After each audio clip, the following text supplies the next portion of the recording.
And welcome back to my YouTube channel maths वाला अपना free school. आप सब ने बेसिक्स का लेक्चर ज़रूर देखा होगा। आज हमें एक्सरसाइज पढ़नी है। एक्सरसाइज शुरू करने से पहले मैं आपको और एक चीज़ बताता हूँ इस चैप्टर में जो ख़ास है कि पॉलिनॉमियल हम किसको कहते हैं। हमने ऑलरेडी देखा पॉलिनॉमियल्स हम उनको उनको कहते हैं जिसमें टर्म्स हो, जिनमें एक से ज़्यादा टर्म्स हो उसको हम पॉलिनॉमियल कहते हैं, जिनमें वेरिएबल्स हो, कोफिशिएंट्स हो। अब वेरिएबल कैसा होना चाहिए हमारा, वेरिएबल हमारा कैसा होना चाहिए। कभी कभी क्या होता है कि हमारे पास x होता है, ये वेरिएबल है, एक्स स्क्वायर है ये भी वेरिएबल है, एक्स क्यूब है ये भी वेरिएबल है, एक्स रेस पावर 100 है ये भी वेरिएबल है। ठीक है बेटा, ये सब वेरिएबल्स है। ठीक है, लेकिन ये जो पावर है ना, ये जो हम पावर देख रहे हैं, यहाँ पे 1 है, यहाँ पे 2 है, यहाँ पे 3 है, यहाँ पे 100 है। ठीक है बेटा, ये हमेशा होना क्या चाहिए, ये हमेशा होना चाहिए नेचुरल नंबर या होल नंबर। ठीक है, या ज़ीरो, या नेचुरल नंबर या ज़ीरो, लाइक होल नंबर्स होनी चाहिए। ठीक है बेटा, whole numbers, whole numbers power होने चाहिए, तब जाके हम कहेंगे ये कोई पॉलिनॉमियल है। अगर होल नंबर नहीं है, मान के चलते हैं ये एक्स रेस पावर -1 है, दैट इज़ वो किसके बराबर होता है, 1/x, है ना बेटा। ये हमने पढ़ा है, क्योंकि जब डिनोमिनेटर में कोई पावर होता है, जब हम उसको ऊपर चढ़ाते हैं तो वो नेगेटिव हो जाता है। ठीक है, ये जो है ये पॉलिनॉमियल नहीं है, क्योंकि इसमें x की पावर क्या है, नेगेटिव, वो इंटीजर है। ठीक है, हमारा पावर क्या होना चाहिए, होल नंबर। और एक चीज़, हमारा ऐसा नहीं होना चाहिए √x। ठीक है बेटा, ऐसे नहीं होना चाहिए। ऐसे भी क्या है, इसका पावर किसकी फॉर्म है, इसका पावर 1/2 है। ठीक है, ये p/q की फॉर्म है। ठीक है, ये भी नहीं होना चाहिए, क्योंकि हमें पता है √x जो है ये पॉलिनॉमियल नहीं बना सकता। ठीक है, ना हमारी पावर नेगेटिव होनी चाहिए, ना हमारी पावर फ्रैक्शंस में होनी चाहिए। ठीक है, ये चीज़ें पॉलिनॉमियल नहीं बनाती। पॉलिनॉमियल बनाने के लिए एक तो वेरिएबल होना चाहिए और कांस्टेंट होना चाहिए, लेकिन वेरिएबल जो है, वेरिएबल का जो पावर है वो होल नंबर होना चाहिए, ज़ीरो होना चाहिए, 1 2 3 4 5 6 7 अप टू इन्फिनिटी, जो भी पावर हो, लेकिन होल नंबर होना चाहिए। नेगेटिव नंबर वेरिएबल नहीं बना सकता। जो जब नेगेटिव नंबर पावर हो, वेरिएबल नहीं, या मतलब पॉलिनॉमियल नहीं बना सकता। या फ्रैक्शन में नंबर हो, फ्रैक्शन में पावर हो, वो भी वेरिएबल नहीं, मतलब पॉलिनॉमियल नहीं बना सकता। चलिए शुरू करते हैं आज का पहला क्वेश्चन। हमारा पहला question exercise 2.1, which of the following expressions are polynomials in one variable and which are not. कौन सी पॉलिनॉमियल इनमें से है, first part, second part, third part, इनमें से कौन सी पॉलिनॉमियल क्या है वन वेरिएबल में। ठीक है, वन वेरिएबल जिसमें बस एक ही वेरिएबल हो। अगर x है बस x ही होना चाहिए, अगर y है तो y ही होना चाहिए, अगर t है तो t ही होना चाहिए। ठीक है बेटा, जो भी वेरिएबल हो बस वन हो। ठीक है, वो पॉलिनॉमियल्स हमें ढूंढनी है। और विच आर नॉट, और कौन सी नहीं है पॉलिनॉमियल्स इन वन वेरिएबल्स, और हमें अपने आंसर्स भी बताने हैं। ठीक है, रीजंस भी बताने हैं ये क्यों नहीं है। यहाँ पे अगर हम देखेंगे पार्ट नंबर 1, यहाँ पे 4x² -3x + 7, क्या ये पॉलिनॉमियल इन वन वेरिएबल है?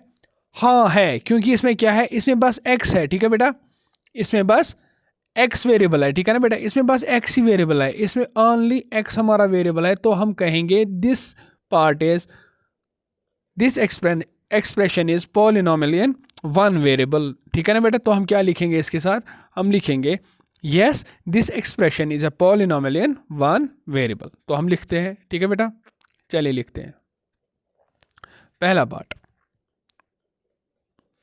4x² -3x + 7।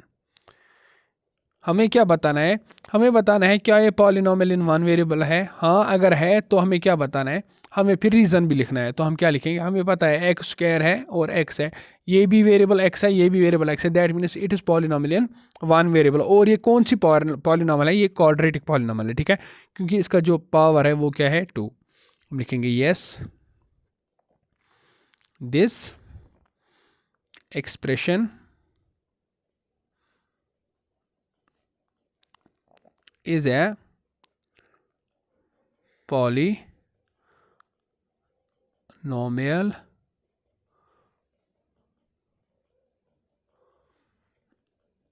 in one variable।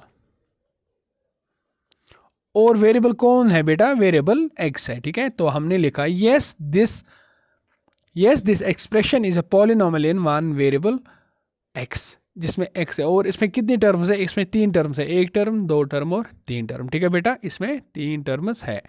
दूसरा पार्ट, दूसरा क्या है हमारा, दूसरा है y³ प्लस √2। इसमें भी अगर आप देखोगे, पहले हमें देखनी है क्या ये पॉलिनोमियल की कंडीशन सेटिस्फाई करता है। हाँ ये करता है, क्योंकि इसका जो पावर है वो तो होल नंबर, ये 3 इज़ अ होल नंबर, ठीक है। और इस रूट के से आप कंफ्यूज मत हो जाओगे, यहाँ पे आपको नहीं देखना है, ठीक है। हमें बस हमारा वेरिएबल होना चाहिए और उसके पावर क्या होना चाहिए, उसका पावर होना चाहिए होल नंबर। तो हम इसमें भी क्या लिखेंगे, यस ये भी पॉलिनोमियल है, ठीक है। Yes this expression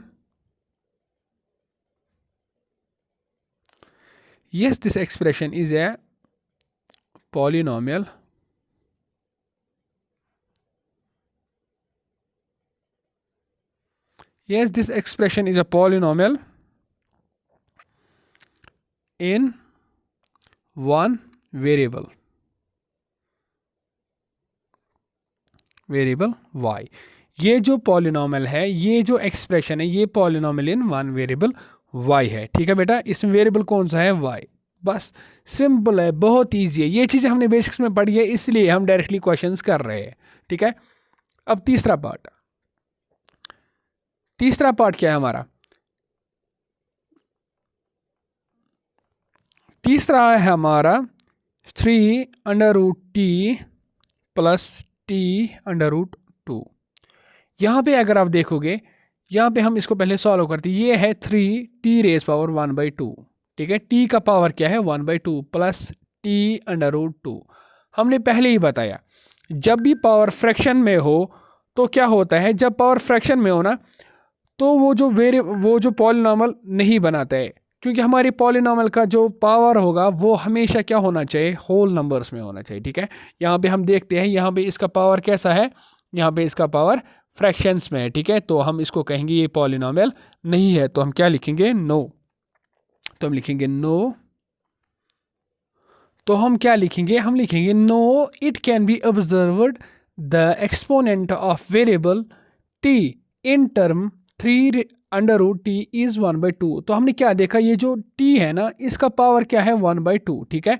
which is not a whole number, जो होल नंबर नहीं है। This expression is not a polynomial. तो हमने लिखा therefore this expression is not a polynomial. बेटा आप लोग को ये चीज समझ आ चुकी होगी, क्योंकि हमने बेसिक इसका पढ़ा हुआ है। अब यहाँ पे अगला पार्ट है, फोर्थ पार्ट। ये क्या है, y प्लस 2/y। इसको हम पहले सॉल्व करेंगे, दैट इज y प्लस, ये जो y है नीचे, दैट मीन्स 2/y⁻1, ठीक है। That means y/1।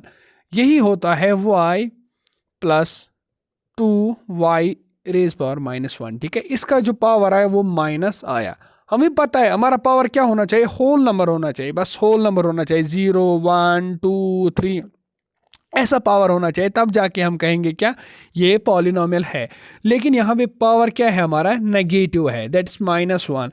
तो हम इसको कहेंगे नहीं, ये पॉलिनोमियल नहीं हो सकती, क्योंकि इसका जो पावर है दैट इज -1।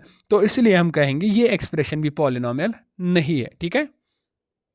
तो हम क्या लिखेंगे इसमें, हम लिखेंगे इसमें no it can be observed the exponent, it can be observed the exponent of variable y। जो हमारा वेरिएबल y है, ठीक है, इसका जो एक्सपोनेंट है दैट इज -1, ठीक है।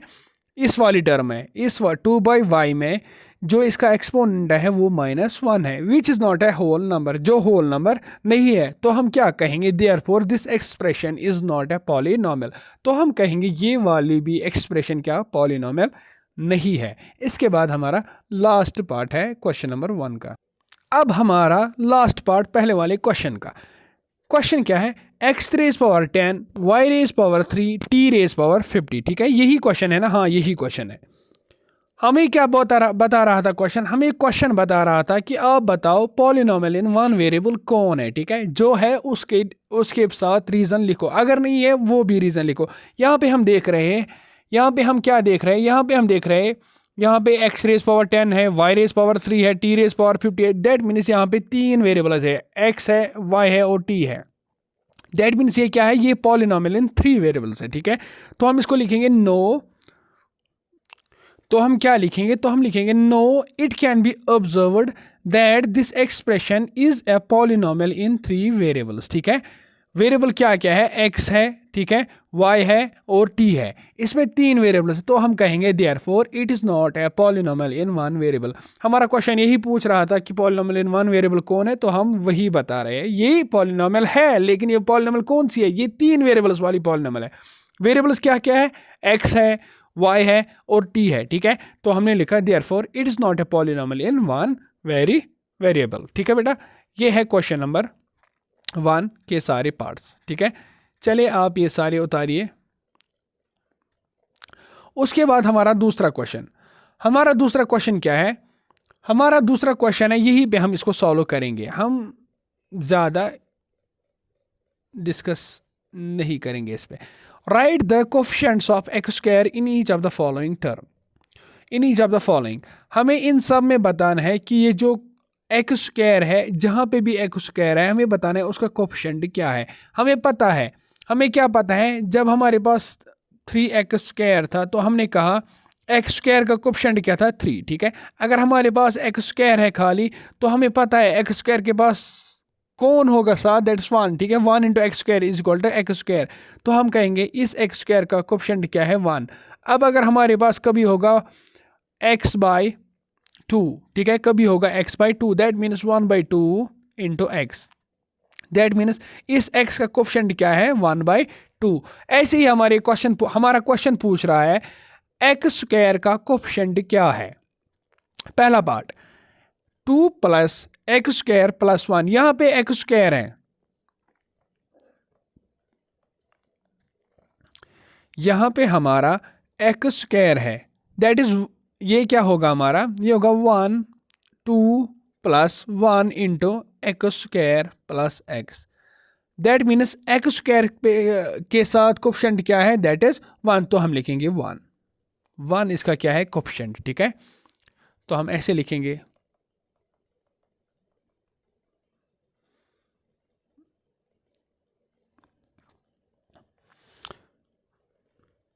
The COE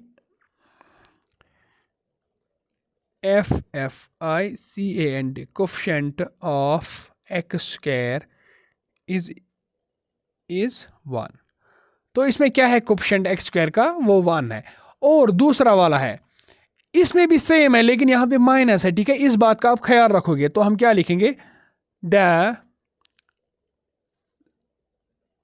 coefficient of x square is -1, ठीक है। यहाँ पे -1 इंटू एक्स है, ठीक है, एक्स स्क्वायर है तो यही होता है -x स्क्वायर, यही लिखे हैं -x स्क्वायर, ठीक है। माइनस भी लेना है, प्लस, यहाँ पे प्लस था इसलिए हमने प्लस को कंसिडर नहीं किया, यहाँ पे माइनस है तो माइनस को जरूर कंसिडर करेंगे। अब तीसरा पार्ट क्या है, अगर आप यहाँ पे देखोगे, यहाँ पे एक्स स्क्वायर ये है, ये वेरिएबल है, और ये कांस्टेंट टर्म जो है ये कोफिशिएंट है, ठीक है। That means π/2 is constant term with variable x square, तो हम क्या लिखेंगे, therefore the coefficient of x square is π/2, ठीक है। जो कोफिशिएंट ऑफ एक्स स्क्वायर है वो क्या है, π/2, ठीक है। ये π/2 क्या है, कोफिशिएंट ऑफ एक्स स्क्वायर। समझ आया ना बेटा, बस हमें देखना है वेरिएबल के साथ कौन सी कांस्टेंट टर्म है। यहाँ पे वेरिएबल के साथ कांस्टेंट क्या है, that is π/2, that means π/2 is coefficient of x square, ठीक है। और यहाँ पे एक्स स्क्वायर है ही नहीं, ठीक है ना बेटा, फोर्थ वाला पार्ट, यहाँ पे एक्स स्क्वायर है ही नहीं, तो हम यहाँ पे लिख सकते हैं ना ऐसे, +0x स्क्वायर लिख सकते हैं ना। That mean 0 into X square क्या होता है, दैट इज 0, ठीक है। तो इसमें कोई फर्क नहीं पड़ेगा, तो हम लिखेंगे therefore the coefficient of x square is 0, ठीक है।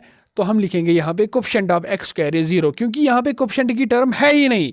कोफिशिएंट की टर्म क्यों नहीं है? क्योंकि वहाँ पे शायद 0 होगा उसके साथ मल्टीप्लाई, 0 इंटू एक्स स्क्वायर था इस टर्म के साथ, तब जाके वो 0 बन चुका होगा। तो जब आप इसको प्लस करोगे 0 एक्स स्क्वायर तो इसमें कोई फ़र्क नहीं पड़ेगा, इसलिए हम लिखेंगे तो coefficient of x square is 0, क्योंकि एक्स स्क्वायर है ही नहीं इसमें, तो कोफिशिएंट क्या होगा उसका? That is 0। ठीक है, ये हो गया question number 4th। Question number 2nd। Now question number 3rd, give one example each of binomial of degree 35 and monomial of degree 100। अब क्वेश्चन नंबर 3, क्वेश्चन नंबर 3 क्या बता रहा है? हमें बता रहा है अब बाइनोमियल बताओ। बाइनोमियल किसको बोलते हैं? बाइनोमियल हम उस पॉलिनोमियल को बोलते हैं जिसमें 2 टर्म्स हो। ठीक है, बाइनोमियल हम उस पॉलिनोमियल को बोलते हैं जिसमें 2 टर्म्स हो, और मोनोमियल हम उसको बोलते हैं जिसमें 1 टर्म हो। ये हमने पढ़ा है, मोनोमियल भी बाइनोमियल भी हमने पढ़ा है। अब बताना है हमें जिसकी डिग्री क्या हो 35 और जिसकी डिग्री 100 हो।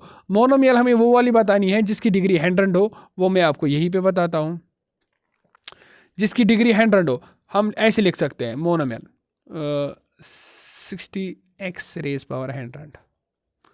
देखो इसमें बस एक ही टर्म है, ठीक है, और उसका पावर क्या है 100, तो बस हो गया ये वाला क्वेश्चन, ये वाला पार्ट हो गया। ये मोनोमियल है, मोनोमियल विथ डिग्री 100। ठीक है, विथ डिग्री 100। ठीक है, ये वो मोनोमियल है जिसकी डिग्री 100 है। हम नीचे लिखेंगे आराम से। ठीक है, समझ आया बेटा? आप सबको समझ आ चुका होगा, होप।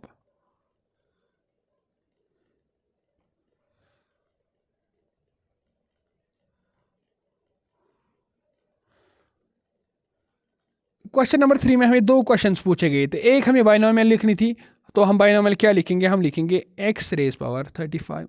शॉर्ट में उसकी डिग्री क्या लिखनी थी हमें? 35। ठीक है, हम लिखेंगे x raise power 35 plus x।